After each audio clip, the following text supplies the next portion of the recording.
what's happening in music is analogous to what's happening in advertising and marketing. And when you look at the music industry, it's gone through tremendous change, huge upheaval. And I think we're going through a similar process ourselves in terms of what's happening to the internet. And I guess the purpose of the seminar is to take three successful people in the music business who've effectively reinvented themselves and built careers, that have life and have lived a long time. And so, from a Y&R perspective, we see there's a huge opportunity out there. And what we want to do is create a seminar and a forum to talk about how these guys did it in music, with a view that we'll parlay that into advertising and marketing. That was part of the criteria, to look at guys who have, in their musical career, especially with those two guys, made an enormous impact. I mean, Trevor, the video killed the radio star. That was the very first video that was played on MTV. So there's a nice metaphor in terms of what's happening in our business and what's happened in theirs too. And Thomas he was involved in the techno side of music. He had a couple of hits.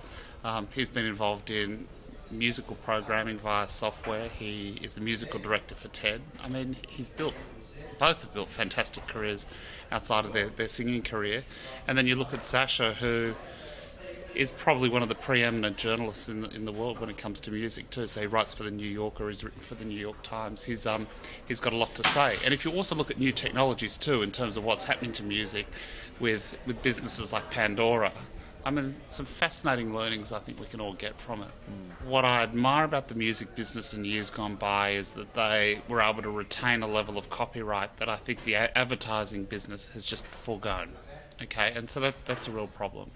But having said that, and I'll draw another analogy for you, what I think is really interesting in the newspaper business, the way the internet looked like it was crushing newspapers. I'm quite optimistic that the iPad and new technologies will actually give newspapers another income source and might actually help save them.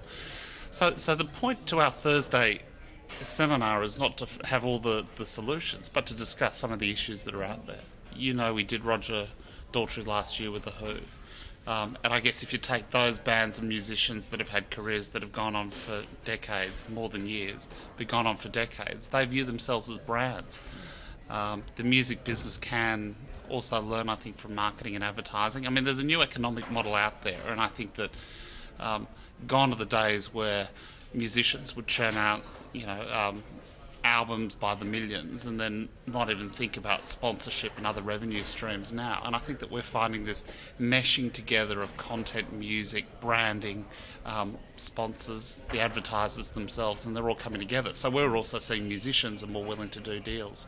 So there are a lot of musicians out there who've got their first break having their music played on ads. I'll give you another example. If you look at the iPod advertising from a few years back, I mean, there was a well-known Australian band called Jet who basically got broken internationally off the back of that commercial that was run for them. So you're seeing a revolution in terms of how people market music, a revolution in terms of how they go to market per se. But again, everyone's having to learn from each other and do things that are a little unconventional. I think the advertising industry is I think they've recognised that you've got to continue to innovate. I think the overriding rule for me is that I just look at the way technology disrupts everything. So, how that would parlay to a Y&R, for instance, is you just cannot, and it's obvious, but you cannot rely on traditional sources of revenue. And so the whole world has been turned upside down. So, we kind of look at it now and say there's an enormous opportunity if you can come up with positionings and differentiation on behalf of the brands that you work for and then execute them across a number of different mediums. But the overriding thing that's changing everything is technology, and I think that's the big learning. Look at how it's killed the music industry, but then again there's an opportunity for reinvention. The same thing goes for us. I don't think anyone really has all the answers in terms of how this thing's going to shake out. I mean, I heard a great fact the other day, which was more people in the 1940s went to the cinema than they do now.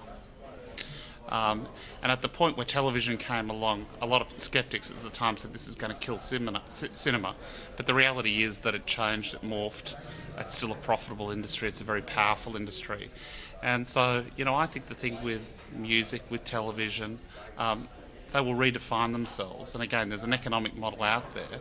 It just takes time for people to sift through all of that to work out how they'll build that economic model. I got a really interesting learning when we asked Al Gore to do it, and we didn't pay for him either, which is interesting. A lot of people said, God, you must have thrown a lot of money at getting him. He's a very honourable, great guy. He saw that this was a really influential crowd. And when I look at Cannes, you've got some of the best and brightest minds in the world who converge here for a week.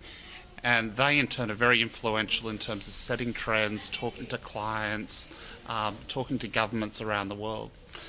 And so, whether it be Al, Rupert, Harvey and Roger, they saw that it was good for them to get their message out there. It's a fun week. It's an easy audience. It's a good audience in the sense that you've got creative people who are always warm to the guests that we have. I mean, every year in which we've done it, each of the guests that we've brought along have loved it. So, from a Y&R perspective, I mean, I think it's good for us to help try and facilitate the convergence of all those people and their views, philosophies, their ideas to this particular audience and to be a part of it. And I think Cannes is really important. So we want to play a meaningful role every year in doing that.